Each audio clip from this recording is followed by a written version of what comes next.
Hey guys, so I'm sorry if you can hear the furnace, it did just kick on, but I wanted to share with you some frustration that I had while I was in the hospital. So those of you who have been following my channel for a little bit, you know that I had weight loss surgery in June of 2024. Well, when I was in inpatient rehab, I've had a couple of people ask me this question, and so I figured I would address it in a video form. So people asked me if I was able to follow the recommended diet for the diet phase that I am currently at in my recovery from weight loss surgery. And the short answer to that is no. I did the best that I possibly could. So obviously when you're in the hospital, there are limitations, for what you're able to eat. They only offer so much, and they did know that I had had weight loss surgery, and the people in the inpatient rehab section of the hospital did tell me that I was able to bring food from home, but they didn't tell me that when I had people who were able to bring the food from home. So they told me after the stuff was already brought, like after my clothes were brought and things like that. So I did not actually bring any food from home because I could have brought like protein shakes or my protein chips and things like that I'm actually able to eat and are part of my diet. So I will tell you that, like I said, I did my best. I tried to follow like the diet as far as like prioritizing protein and not eating like breads and rice and carbs and things like that, even though I am able to have like pasta, rice, and bread now. I did have a couple of quesadillas while I was in the hospital. I didn't eat very much of it because bread is very filling and tortilla is bread, so there's that. But I did try to stay as on track as possible. It was just very frustrating because, like, for one, I wasn't very hungry. For two, like, they were watching everything that I ate, and the nurses kept making these comments about how, like, oh, you know, what's wrong with your appetite? Why aren't you eating? And like, when you're in rehab, you need stuff to eat so that you can have energy to go through all of the hours of therapies that you're doing. And by therapies, I mean occupational and physical therapy. And I did have speech therapy for, I think it was a week.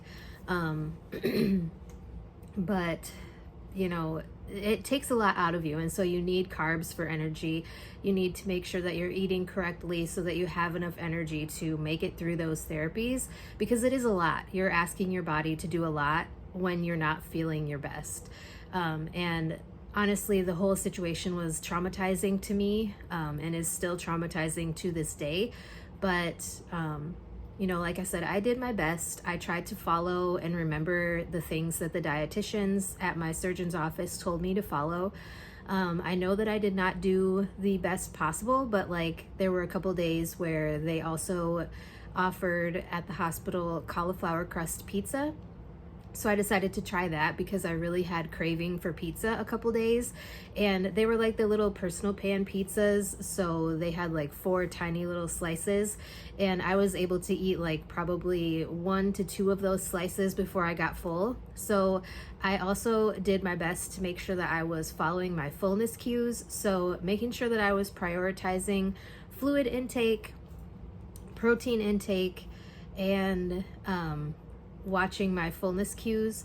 So there were a few times where like I tried, like I would order sandwiches and just scrape like the tuna off of the bread or whatever, because you couldn't just order tuna without the bread for whatever reason. Like they wouldn't let you at the hospital. I tried and they told me I needed to order something else. So that was a little frustrating, but I did try my best. And so like I did lose weight while I was in the hospital. So for those of you who aren't aware, prior to being hospitalized, I weighed 183. And when I got to my hospital follow-up appointment with my primary care doctor last week, I weighed 174. So I did lose weight while I was in the hospital, even though I was not strictly following the diet plan because I couldn't.